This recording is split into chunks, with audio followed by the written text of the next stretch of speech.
اب مجھے ایک بہت اچھے کالج میں اسکالرشپ ملا تھا۔ اب کی بار میری امی میری اس کامیابی پر بہت خوش ہوئی تھیں۔ انہوں نے مجھے اس کامیابی کے لیے مبارکباد دی تھی، مگر ابو کا انداز ایسا تھا جیسے انہیں میری کامیابی کی بالکل بھی خوشی نہیں ہوئی۔ انہیں زوبی کے کم مارکس آنے کا ملال تھا، اور اس کا اظہار بھی وہ گاہے بگاہے کر رہے تھے۔ اس کالج میں کو ایجوکیشن تھی اور میں پھونک پھونک کر قدم رکھتی تھی۔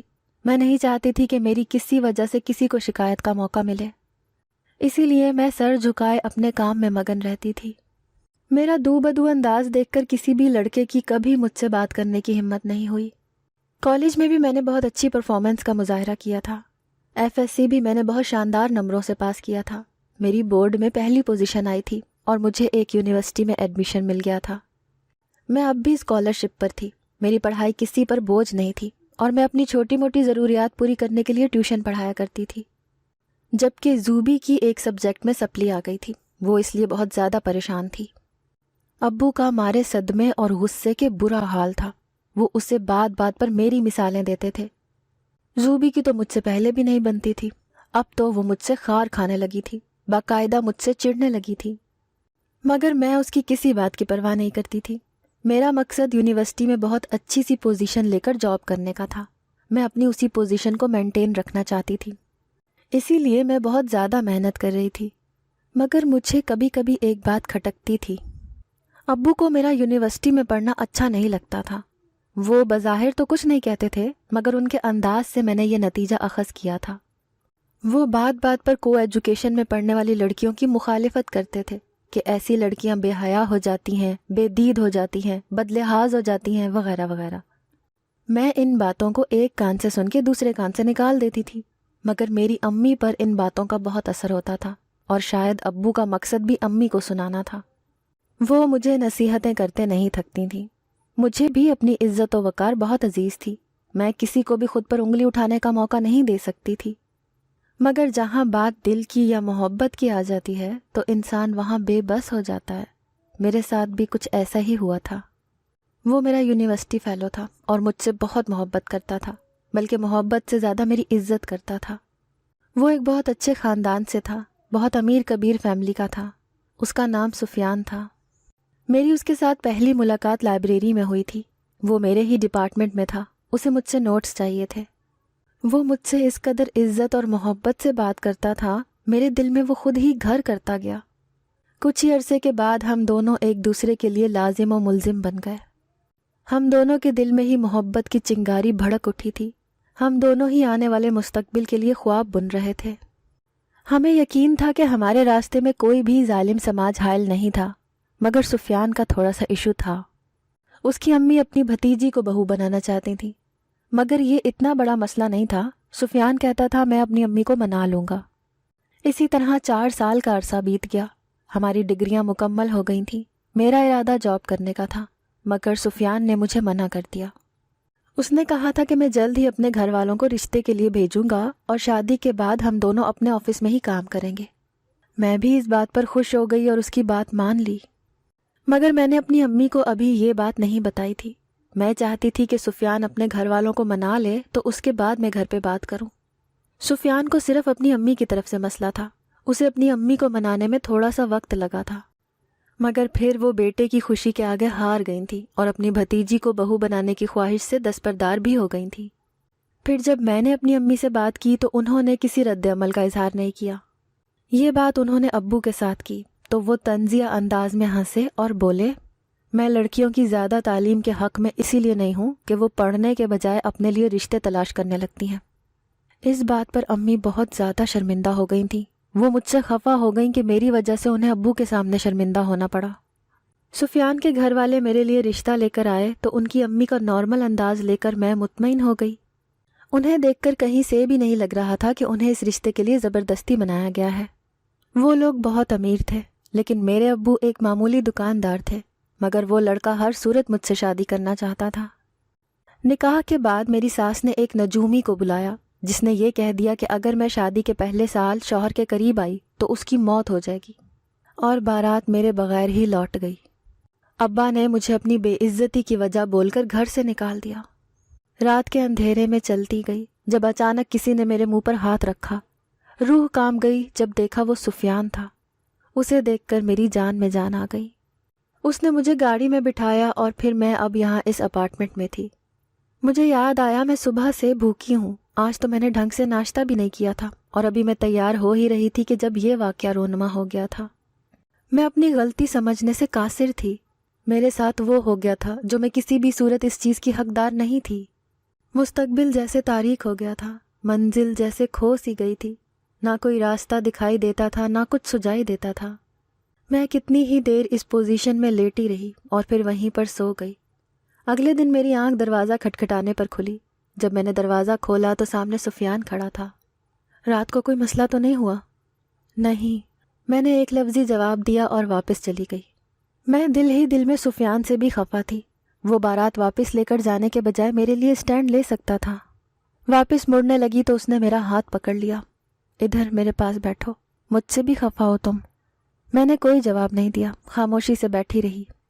یار اس وقت سچویشن ایسی بن گئی تھی کہ میں بوکھلا گیا تھا۔ مجھے امی کی بات ماننی پڑی، مگر مجھے جلدی ہی اپنی غلطی کا احساس ہو گیا تھا، اسی لیے میں تمہارے پاس واپس پلٹ کر آیا تھا۔